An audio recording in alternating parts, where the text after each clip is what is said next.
Untuk mengatasi kendala yang saat ini terjadi, saya betul-betul yang saya pikirkan hanya pegawai saya agar tetap bisa masuk kerja.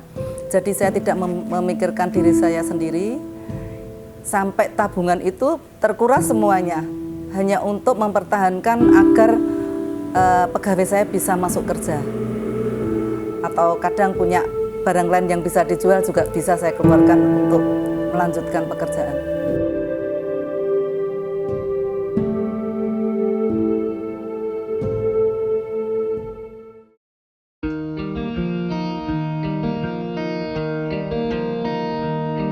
Bisnis adalah sesuatu yang tidak pasti, kadang naik, kadang turun, bahkan bisa di titik minus. Untuk itu, butuh sesuatu yang bisa terus menggerakkan bisnis tersebut. Seringkali kita jumpai para pengusaha redup semangatnya, bahkan berhenti untuk menjalankan bisnisnya. Karena berbagai situasi bisnis, baik itu kondisi internal yang acap kali ada masalah yang belum terselesaikan, atau situasi luar yang di luar kontrol mereka, seperti krisis moneter, pandemi, dan lain-lain. Tetapi kita juga bisa menjumpai para pelaku bisnis yang bisa bertahan dengan segala situasi yang ada. Mereka yang bertahan adalah mereka yang punya impian besar, impian yang menjadi energi, impian yang menjadikan mereka terus bertahan untuk mewujudkan impian tersebut. Karena semua berawal dari impian.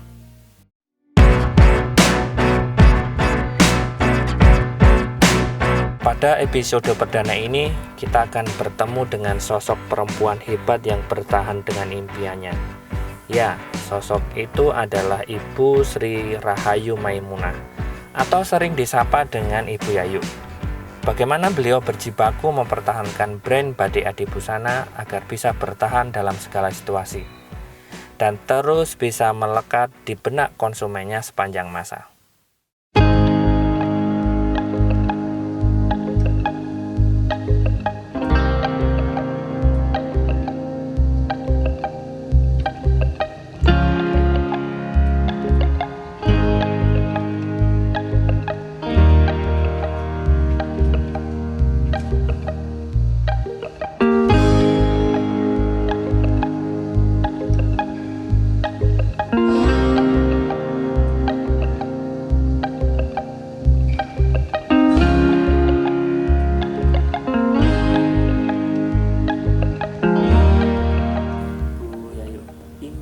Terbesar dari Adibusana itu apa sebenarnya?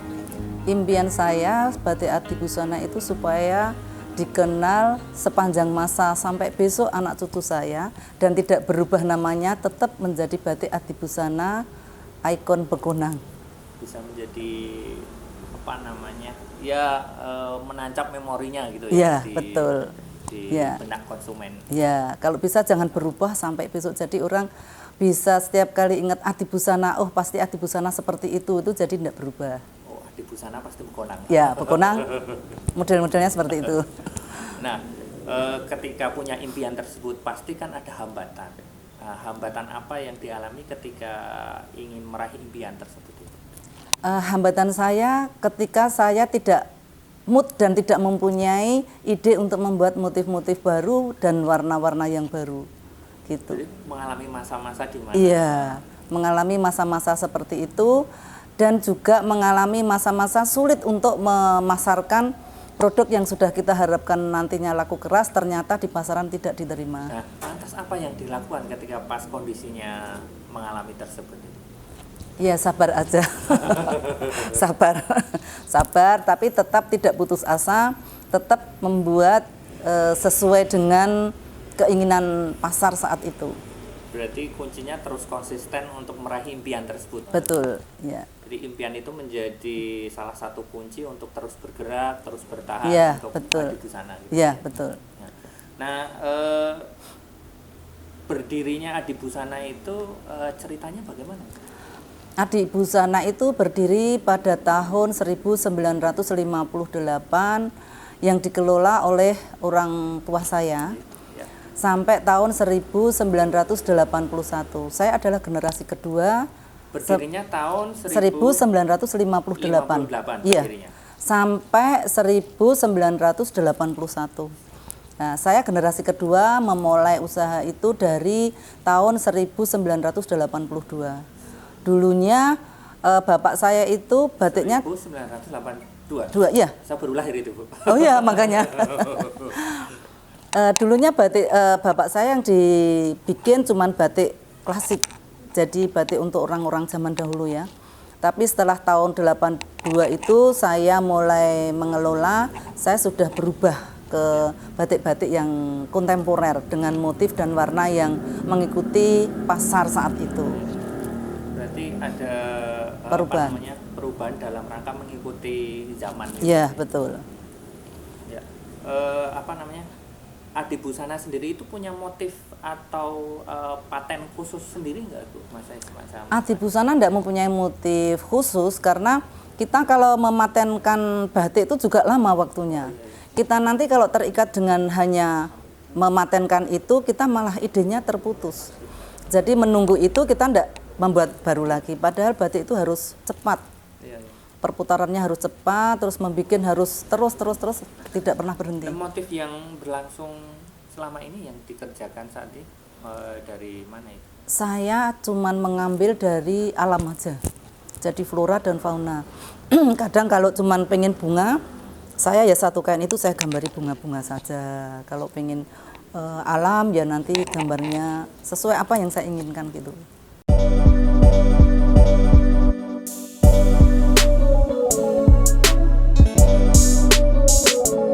Ada salah satu bagian yang sering terlupakan oleh brand owner adalah membangun visi, membangun misi, atau kata lainnya adalah impian. Ini sering terlewatkan. Sebenarnya ini adalah sesuatu yang sangat sederhana, sesuatu yang sangat murah ketika ini dilakukan oleh para pemilik brand. Dengan impian ini sebenarnya bisa menggerakkan bagaimana brand ini terus hidup, terus bergerak, terus konsisten. Nah, kita bisa melihat pelajaran dari brand batik Adi Busana. Bagaimana impian itu bisa membuat bertahan. Bagaimana impian itu menjelma menjadi sebuah energi yang itu bisa menggerakkan, bahkan bisa menjadi spirit untuk mempertahankan batik Adi Busana. Nah, ini sebenarnya sesuatu yang sederhana, sesuatu yang sangat murah, bisa dilakukan oleh semua para pemilik brand. Ini sangat murah sebenarnya ketika para pemilik brand ini membangun atau mencoba menilik kembali untuk impian ini. Nah, dengan impian ini para pemilik brand otomatis akan punya spirit, punya energi untuk terus mempertahankan brand yang dia miliki. Dengan impian ini, orang atau pemilik brand itu akan terus berusaha meraih impian yang ingin dia dapatkan dari brand yang dia bangun atau dia develop selama ini.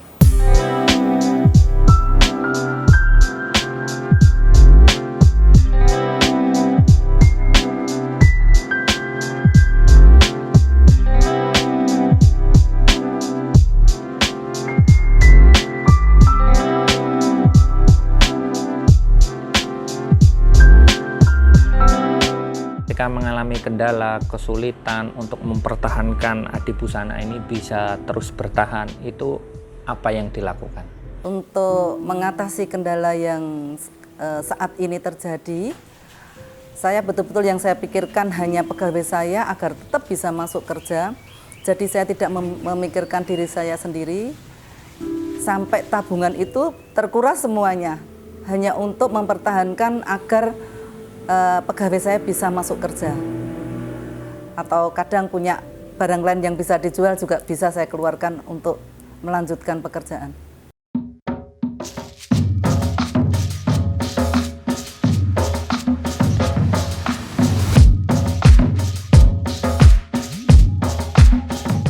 Adi Busana berjalan itu ada pihak-pihak terkait atau kerjasama atau support dari yang lain agar Adi Busana itu bisa berjalan atau kerjasama dengan yang lain. Kalau untuk kainnya saya bekerja sama dengan toko-toko sehingga saya bisa memasarkan, memajang barang saya di sana. Terus kalau untuk baju saya bisa bekerja sama dengan rekan-rekan saya sesama binaan BI seperti bule-bule itu juga binaan BI. Terus kayak Owen Ju itu juga perancang mode, itu juga saya bekerja sama dengan dia. Jadi kita saling membantu.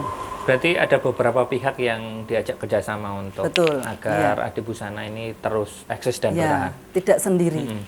Jadi karena eranya kolaborasi sekarang. Iya, betul. Karena seperti saya juga tidak punya dasar dalam fashion, Iya. jadi saya juga membutuhkan orang-orang yang ahlinya. Iya.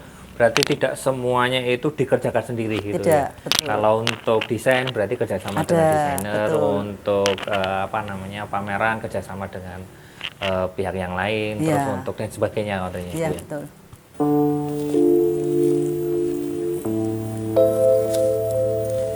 Kita bisa belajar dari brand batik Adi Busana, bagaimana brand ini dibangun dari sebuah impian.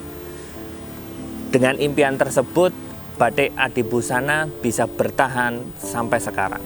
Dengan impian tersebut menjadi spirit, menjadi energi untuk Ibu Yayu selaku pemilik brand Adi Busana. Dia terus mempertahankan agar batik Adi Busana itu meraih impian yang dia inginkan.